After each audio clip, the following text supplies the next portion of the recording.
Good morning, good morning, good morning. Happy Wednesday, one and all. It is 7:20 a.m., 51 degrees here in the Citizens Bank studio. My name is Alan Robertson, welcoming you back in to the chat. Pardon me, I was getting ready to say News Amarillo. Welcome back into the chat on News Amarillo and News Channel 10-2. As mentioned, my name is Alan Robertson, filling in for David Lovejoy. Good morning, everybody. I'm Rhonda Lahnert. And I'm Chuckalicious, Chuck Williams. Absolutely. As far as our first guest today, very much an expert, someone who's been all over the place when it comes to the world of early education.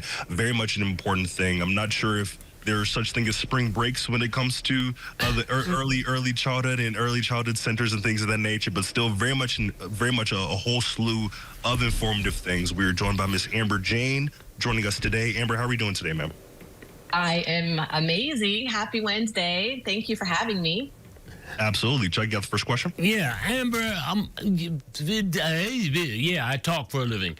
It seems as though that early childhood education has changed from the 60s when it really started climbing to its zenith.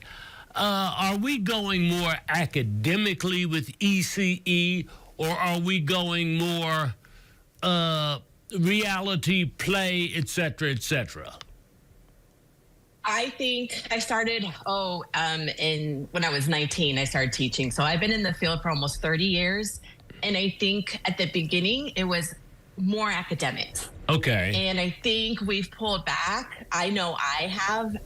Every child's different. Every child's unique. And so play and getting messy and gardening and music is all beneficial from 0 to 5. I think it's all important. They should have all of it. A little academic, a little bit of play, but they are kids, and we only have this magic time for such a short time. They should be kids, in my opinion. Yeah. I love in your bio, it says you are the powerhouse in early childhood education. That's a pretty cool little title there.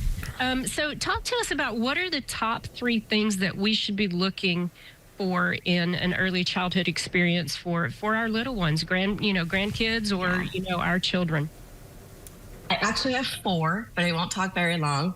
I call it the 4 senses rule.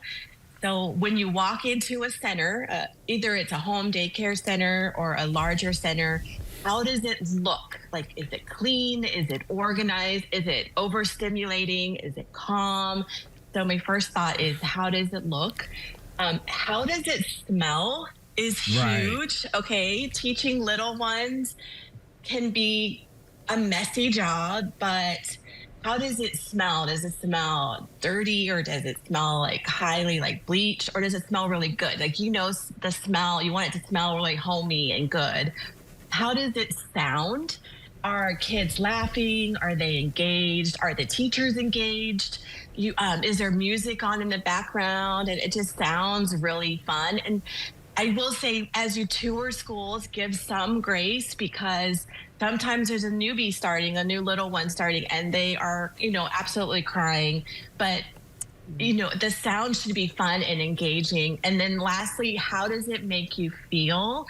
I've always told parents to go with your gut, and you want the warm fuzzies. Like, you want to walk in and you want to feel like those warm fuzzies that you found the right center for your child.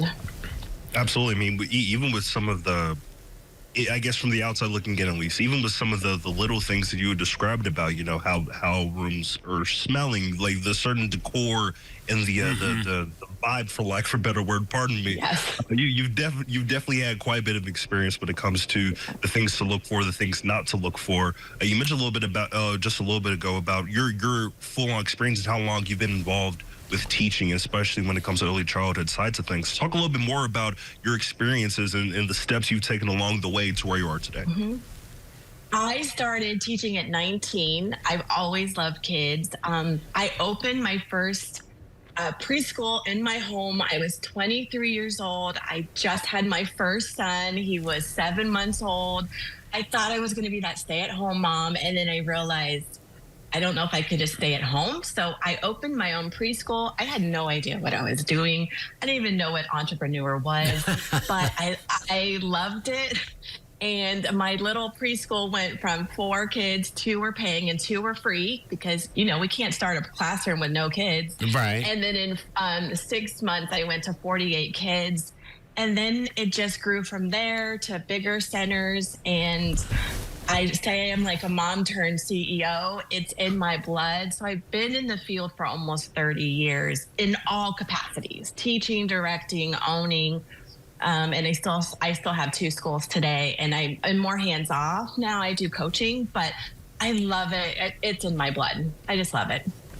I have some teaching experience, and my first experience was in ECE, and I know those kids today are probably